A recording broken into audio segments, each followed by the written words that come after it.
ရေးကြီးလို့သွားစရာရှိပါလေဆိုမှမပြီးသေးဘူးလားပြီးပြီဒီမှာလေဘာဘာရေးလေးထည့်နေလို့ပါပြောချင်ဦးနော်တငယ်ချင်းလေမောင်နဲ့ကိုအောင်ပြောလေတငယ်ချင်းဆိုပြီးတော့တွဲသားကြတာလုံနေတာမြင်နဲ့တော့မြင်လို့လာပြောပြီးပြီချစ်ကို့လာပြီးအဲ့လိုမဆွဆွဲနေနဲ့ချစ်ယောက်ျားတစ်ယောက်နဲ့ကို့ကိုတုံဝင်တိုးတယ်ဆိုတော့ကို့ယောက်ျားတိတ်ခေါစော်ကားတာနဲ့တူတူပဲနော်ချစ်ဟာဟုတ်ပြီချစ်ကို့အဲ့လိုဆွဆွဲတယ်ဘယ်မှာလဲတက်တယ်ပြောရှိတယ်ဒီမှာရှိလို့ပြောနေတာချစ်မှာတက်တယ်ရှိတယ်မောင်နဲ့ကိုအောင်ပြောလေချစ်တူတူပြောပါလာပါအခုဂျိုဂျိုဟော့ပေါ့စားမှာမလားလာပါဆိုင်ထဲဝင်သွားပြီဘွဲကမပြီးသေးပါဘူးဆိုနေမှာဘာဘွဲတော့ဟောဘာမဟုတ်ဩဒါခရီးသွားမှာဆိုတော့လေကားပိတ်နေစပြီလားစစ်ပြီကောင်းတယ်အားလုံးကောင်းတယ်ဟုတ်သေးပါဘူးမိမကိုယ်တိုင်စစ်မှဖြစ်မှာပါနေပါအောင်ကြည့်လိုက်ပါဦးမယ်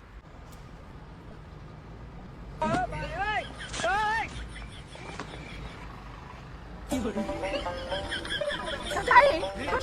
ဒီမှာတော့ကြည့်ရကားပိတ်ကိုတိတ်ချောင်းနေမယ်တူလို့ကားပိတ်မှလည်းတန်းချောင်းကားပိတ်ပါလားဟာငါခုနစစ်တော့အကောင်းကြီးပါအခုဘလို့ဖြစ်ပြီးရောကားမင်းကတန်ထိုးသွားဖြုတ်အောင်မေချစ်ရဲ့ကိုတို့ညောင်တွဲလာတာနှစ်နီးပါးရှိနေအခုဟာလေတငယ်ချင်းเนี่ยလက်ဘူးလက်ချက်မင်းလို့လာပြတာမောင်နဲ့ကိုအောင်ပြောမထိုးသားဘူးဘမနဲ့တက်တယ်ပြက်ကိုဘမနဲ့တက်တယ်မိမဘာလုပ်နေရလဲအမီးလာတာ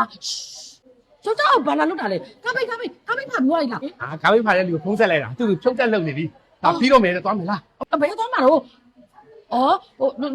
မိမစားလို့မပြီးသေးဘူးကျောင်းပါတခါတည်းစားလိုက်လားလာထိုင်ကောင်းတယ်လားဟလာခုနမိမပြောတော့အလုပ်ကအရေးကြီးတယ်ဆိုလမ်းကြောင်းမှာပဲစားမယ်ဆိုမိမပြောတော့ယောက်ျားကလည်းလမ်းမှာစားရင်အဆင်ပြေမှာမဟုတ်ဘူးအခုဒီမှာကျန်ဂျိုဂျိုဟော့ပေါ့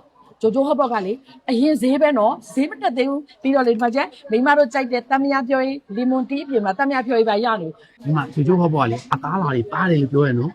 ဒီမှာအခုမပါတော့ဘူးထူသွားပြီတကယ်လို့ကိုကကြည့်လိုက်လို့မှလည်းပါတယ်လို့တင်လို့ရပြန်လဲခိုင်းပြလို့ရတယ်ဒီမှာကြည့်လိုက်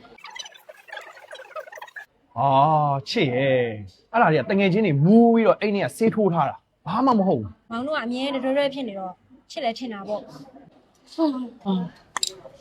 မော်ဒီကလည်းညက်လိုက်တာတက်တင်တယ်ကွာထားတာတော့ပါလေလုတ်ပြလိုက်တာမဟုတ်ဘူးငါနဲ့တော့နေရာချင်းတဲပြက်ငါသာဆိုရလဲပွက်သိမ့်ဒီမှာဘာလို့ပွက်သိမ့်လဲဘာလို့ပါဦးရကြရဲ့ဒီမှာဖုံးလာနေပြီဟိုကပြီးပြီနဲ့ဒီတွားအောင်လည်းတားပြီကိုကိစ္စတော့ချစ်ကိုရှင်းပြပြီပါအခုချစ်ကိစ္စကိုရှင်းပြဟိုတနေ့ကချစ်အဖိုးကြီးတယောက်နဲ့ဟိုတယ်ထဲတွားတာအဲ့ဒါဘာလဲပြောယောက်ျားရေမင်းကလေဘိုက်ထက်စားလာပြန်ပြီအဲ့တော့လေအစကနေပြန်စားအောင်